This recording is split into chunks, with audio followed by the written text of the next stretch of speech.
எல்லாருக்கும் வணக்கம். Cheese kitchen click பண்ணதுக்கு ரொம்ப நன்றி. ஸோ இன்றைக்கி சீஸ் கிச்சன் சேனலில் வந்து ஆனியன் தொக்கு அப்படி இல்லைன்னா ஆனியன் பச்சடி எப்படி செய்கிறது அப்படின்னு தான் பார்க்க போகிறோம். வெங்காயம் மட்டும் வச்சு இவ்வளோ டேஸ்ட்டாக இவ்வளோ கம்மி இன்க்ரீடியன்ஸ் வச்சு சூப்பராக ஒரு சாதத்துக்கு நம்ம பிணைஞ்சு சாப்பிட்ற அளவுக்கு ஒன்று பண்ணேன். ஒரு டிஷ்ஷு சூப்பராக இருக்கும்.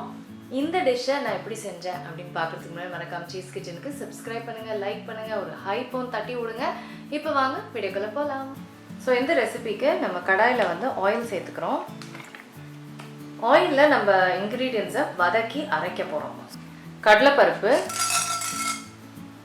உளுத்தம்பருப்பு, இதை வந்து நம்ம வதக்கிக்கணும். ஸோ இதை வதங்கிட்டு இருக்கும் போதே நம்ம வந்து பூண்டு ஆட் பண்ணிக்கிறேன், சீரகம், கொஞ்சோண்டு வெந்தயம், காஞ்ச மிளகாய். இப்போ இது எல்லாத்தையும் நல்லா வதக்கிக்கணும். இந்த பருப்புங்களும் வந்து லைட்டாக ப்ரௌன் ஆகணும்.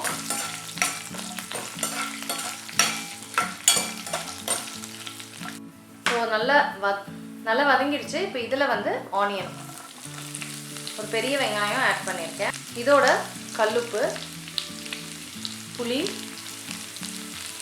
காரத்துக்கு சில்லி பவுடர், நீங்கள் காஷ்மீரி சில்லி பவுடர் கூட சேர்த்துக்கலாம், பெருங்காயம்,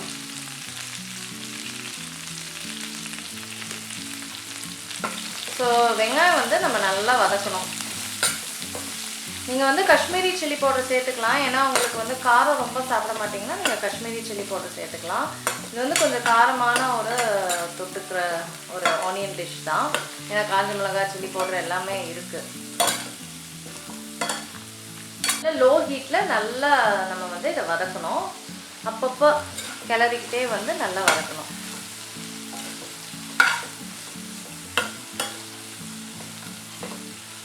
நல்லா வதங்கிடுச்சு. நான் மிக்சியில் ஆட் பண்ணுறேன்.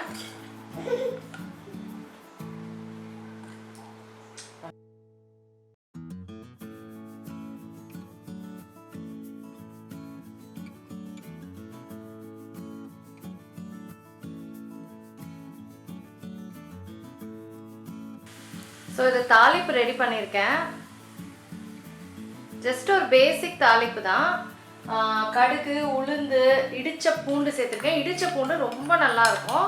அதுக்கப்புறம் வந்து கருவேப்பிலை, அவ்வளோதான். சிம்பிளான ஒரு தாளிப்பு இருக்குது. ஸோ அவ்வளோதாங்க, ஆனியன் பச்சடி ஒரு ஆனியன் தொக்கு முடிஞ்சிருச்சு. நீங்கள் வந்து இதை நல்லா நெய் போட்டு சாதத்தில் உருளைக்கிழங்கு எல்லாம் வச்சு சாப்பிடும்போது செம்ம டேஸ்ட்டாக இருக்கும். கண்டிப்பாக ட்ரை பண்ணி பாருங்கள். நாமளை சீக்கிரமாக அடுத்த வீடியோவில் சந்திக்கிறேன். வணக்கம். இருங்க எங்கே போகிறீங்க? இந்த 2 வீடியோஸும் கண்டிப்பாக உங்களுக்கு பிடிக்கும். கிளிக் பண்ணி பாருங்கள்.